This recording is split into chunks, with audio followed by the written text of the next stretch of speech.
Good morning friends.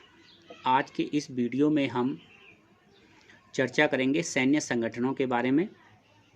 जो शीत युद्ध का दौर हमारा चैप्टर चल रहा है उसमें जो प्रमुख सैन्य संगठन उस दौर में बने थे। तो सबसे पहले आप ये समझिए कि सैन्य संगठन से आप क्या समझते हैं। तो सैन्य संगठन देशों का आपसी ऐसा गठजोड़ है कि वह किसी भारी आक्रमण करने वाले देश का एकजुट होकर सामना कर सकें। तो इस प्रकार के संगठन को सैन्य संगठन कहा जाता है। और किसी भी एक सदस्य देश पर यदि कोई बाहरी देश आक्रमण करता है तो वह आक्रमण उस सदस्य देश पर न मानकर पूरे संगठन पे माना जाएगा और उसके खिलाफ संगठन के पूरे सदस्य देश जो हैं उसके खिलाफ युद्ध की घोषणा करेंगे। तो ये तो हो गया सैन्य संगठन। अब उस समय सैन्य संगठन बनाने का उद्देश्य क्या था, क्योंकि द्वितीय विश्व युद्ध में हर देश को सैनिक और आर्थिक हानि हुई थी। कोई भी देश इस स्थिति में नहीं था कि वह किसी बड़े देश का अकेला मुकाबला कर सके। किसी भी देश के पास इतनी सैनिक क्षमता नहीं थी। दूसरा, जो उस समय तात्कालीन कारण था कि अमेरिका के द्वारा जो सैन्य संगठन बनाए गए या जो सोवियत संघ के द्वारा सैन्य संगठन बनाए गए, तो एक तरह से एक तो अपने प्रभाव को जमाना और दूसरे के प्रभाव को कम करना। अब हम इस सैन्य संगठन के बारे में सबसे पहले चर्चा करेंगे नाटो के बारे में। जो नाटो सैन्य संगठन था ये अमेरिका के नेतृत्व में बनाया गया। तो आपके पास अक्सर क्वेश्चन आता है कि नाटो का पूरा नाम क्या है या नाटो की स्थापना कब हुई। तो नाटो का पूरा नाम North Atlantic Treaty Organization, North Atlantic Treaty Organization या उत्तरी अटलांटिक संधि संगठन। इस संधि का स्थापना जो है वो 4 अप्रैल 1949 को हुई। 4 अप्रैल 1949। अगर आपको 4 अप्रैल याद नहीं भी रहता है तो 1949 को इसकी स्थापना हुई। स्थापना के समय नाटो में कुल सदस्य 12 थे। जब नाटो की स्थापना हुई उस समय इसमें कुल कितने सदस्य थे? 12 सदस्य थे। और वर्तमान में नाटो में 29 मेंबर्स देश हैं। 29 मेंबर्स देश हैं। अगर आपसे कई बार पूछ सकते हैं कि भाई नाटो के 4 सदस्य राष्ट्रों के नाम बताओ या नाटो के 2 सदस्य राष्ट्रों के नाम बताओ। जो नाटो के सदस्य राष्ट्र हैं उनमें पहला संयुक्त राज्य America, Canada, Britain, France, Belgium, Norway, Netherland, पुर्तगाल, डेनमार्क, लग्जमबर्ग, आइसबर्ग, ये जो हैं नॉर्वे के कुछ सदस्य राष्ट्र हैं। अब नाटो के सदस्य राष्ट्र हैं। अब नाटो की स्थापना के उद्देश्य यदि आपसे पूछा जाए, क्वेश्चन कई बार घुमा के भी आता है कि नाटो की स्थापना के उद्देश्य क्या थे। तो नाटो की स्थापना का जो उद्देश्य था, एक तो सदस्य राष्ट्रों को सैनिक सहायता पहुंचाना, नंबर 1, और दूसरा था कि पश्चिमी यूरोप में रूस के जो सोवियत संघ का साम्यवादी प्रभाव है उसको रोकना। रूस के साम्यवादी प्रभाव को रोकना और पश्चिमी यूरोप के जो देश हैं उस पर यदि रूस आक्रमण कर दे तो उसका मुकाबला करने के लिए नाटो की स्थापना की गई थी। तो ये तो रही बात नाटो के बारे में। अब 2 अन्य संगठन और हैं जो संयुक्त राज्य अमेरिका की अगुवाई में बनाए गए थे उस दौरान। तो ये नाटो जो था ये अमेरिका और पश्चिमी यूरोप तक ही सीमित था। तो उस समय जो ब्रिटेन के प्रधानमंत्री थे चर्चिल, उन्होंने एक सलाह दी थी अमेरिकन राष्ट्रपति को कि क्यों न हम दक्षिण पूर्व एशिया और मध्य एशिया में इस टाइप के संगठन बनाएं ताकि वहाँ भी साम्यवाद के प्रभाव को हम रोकने में कामयाब हों। तो उन्होंने सिएटो और सेंटो नाम के 2 संगठन बनाए। पहला आता है SEATO, south east Asian treaty organization, दक्षिण पूर्व एशियाई संधि संगठन। यह संगठन 8 सितंबर 1954 को बनाया गया था, 8 सितंबर 1954 को। और इसमें जो सदस्य थे उसमें ब्रिटेन, संयुक्त राज्य America, France, New Zealand, Australia, Pakistan, Thailand और फिलीपींस थे। पाकिस्तान भी ध्यान रहे सीएटो का मेंबर था। और एक जानकारी आपको देना चाहूँगा, जब भारत और पाकिस्तान की लड़ाई हुई थी 1971 में, जब बांग्लादेश का उदय हुआ, तो पाकिस्तान ने सीएटो से कहा कि भाई आप मेरी मदद करो। लेकिन सीएटो जब इसकी मदद नहीं कर पाया पाकिस्तान की, तो पाकिस्तान ने जो है 1972 में सीएटो से रिज़ाइन कर दिया था। और फिर उसके बाद भले ही इन्होंने सीएटो को ज्वाइन कर दिया था, लेकिन उस समय गुस्सा होकर पाकिस्तान ने सीएटो से त्यागपत्र दे दिया था और दोबारा इसको ज्वाइन किया। तो पाकिस्तान भी सीएटो का मेंबर है। सीएटो का जो मुख्यालय है वो बैंकॉक, जो थाईलैंड में है शहर बैंकॉक, वहाँ पे स्थित है। और सीएटो जो है 30 जून 1977 को समाप्त हो गया। मतलब वर्तमान समय में सीएटो कार्यरत नहीं है। 30 सितंबर 1977 को सीएटो समाप्त हो गया। उसके बाद दूसरा आता है, ये तो हो गया दक्षिण पूर्व एशियाई देशों के लिए इन्होंने सीएटो बनाया, मतलब नाटो का इधर एशियाई वर्जन। दूसरा इन्होंने क्या किया कि जो मध्य एशिया का भाग है, मध्य एशिया के भाग में वहाँ भी एक ऑर्गेनाइजेशन ऐसे बनाया गया जिसका नाम इन्होंने सेंटो रखा। सेंटो यानी Central Treaty Organization, Central Treaty Organization. और इसका दूसरा नाम बगदाद संधि के नाम से भी इसे जाना जाता है, बगदाद संधि। और इसकी स्थापना 1955 में हुई।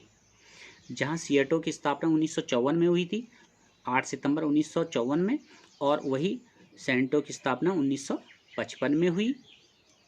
इसके सदस्य देश, क्योंकि ये मध्य एशियाई देश हैं, तो इसमें सदस्य थे ईरान, इराक, पाकिस्तान, तुर्की, ये इसके सदस्य थे। और सेंटो भी वर्तमान में कार्यरत नहीं है। 1979 में इसका अंत हो गया था। जैसे सीएटो 77 में समाप्त हुआ, उसी तरह से सेंटो 79 में समाप्त हो गया। तो ये तीन संगठन जो थे ये संयुक्त राज्य अमेरिका के नेतृत्व में बनाए गए थे। Number 1 NATO, North Atlantic Treaty Organization, जिसकी स्थापना 4 अप्रैल 1949 को हुई। दूसरा SEATO, South east Asian treaty Organization, जिसकी स्थापना 8 सितंबर 1954 को हुई थी। और तीसरा सेंटो, सेंट्रल ट्रीटी ऑर्गेनाइजेशन, जिसकी स्थापना 1955 में हुई थी। तो ये तो रही बात जो पश्चिमी गठबंधन था, जो संयुक्त राज्य अमेरिका की अगुवाई में पश्चिमी गठबंधन था, महाशक्ति थी, उसके द्वारा बनाया गया। तो क्या सोवियत संघ चुप बैठ था?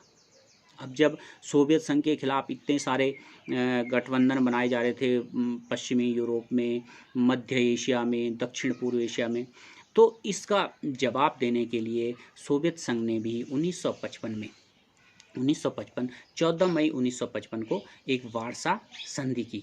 वारसा संधि, तो वारसा जो शहर है, ये पोलैंड का एक शहर है वारसा, और वहाँ पे एक संधि जिसको वारसा पैक्ट के नाम से जाना जाता है। ये आपके एग्जाम में आ सकता है कि भाई नाटो के खिलाफ जो पूर्वी गठबंधन था उन्होंने कौन सा संगठन बनाया। तो नाटो के खिलाफ जो पूर्वी गठबंधन था, इन्होंने वारसा पैक्ट 14 मई 1955 को बनाया। इसकी अगुवाई सोवियत संघ ने की, और इसके साथ साथ इसमें अन्य सदस्य जो राष्ट्र थे वो पूर्वी Germany, Poland, Albania, Bulgaria, Czechoslovakia, Hungary, Romania, ये अन्य इसमें राष्ट्र थे। और इसका मुख्य उद्देश्य क्या था कि नाटो का सामना करना, और नाटो यदि किसी सदस्य राष्ट्रों पे अटैक करता है तो ये पूरा ग्रुप उसके खिलाफ आक्रमण करेगा। और आपको ये जानकर ताज्जुब होगा कि जो वारसा पैक्ट है यह भी वर्तमान में कार्यरत नहीं है। वारसा पैक्ट भी सोवियत संघ के विघटन के बाद यह भी अस्तित्व में नहीं रहा, और 25 फरवरी 1991 को वारसा पैक्ट का अंत हो गया। तो इस तरह से जो शीतकालीन युद्ध का शीत युद्ध का दौर था, तो इसमें जो सैनिक संगठनों का उदय हुआ, इसमें से हमने 4 प्रमुख संगठनों के बारे में आज चर्चा की, जिसमें नाटो, सीएटो, सेंटो और वार्सा पैक्ट के बारे में जानकारी हासिल हुई। और आपको यह भी जानकारी प्राप्त हुई कि इन चारों में से वर्तमान में केवल नाटो ही कार्यरत है। आप देखते होंगे कि कई बार अफ़गानिस्तान में या इराक में जब अमेरिका द्वारा आतंकवादियों पे आक्रमण किया जाता है, तो उसके साथ नाटो के जितने भी सदस्य राष्ट्र हैं वो भी उस युद्ध एक्सरसाइज में या अटैक में हिस्सा लेते हैं। तो वर्तमान में केवल नाटो ही कार्यरत है, ना तो वार्सा पैक्ट है, ना सीएटो है और ना सेंटो है। तो आज के इस वीडियो में हमने ये समझा कि शीत युद्ध के दौर में कौन कौन से सैन्य संगठन बनाए गए थे और सैन्य संगठनों के उद्देश्य क्या थे।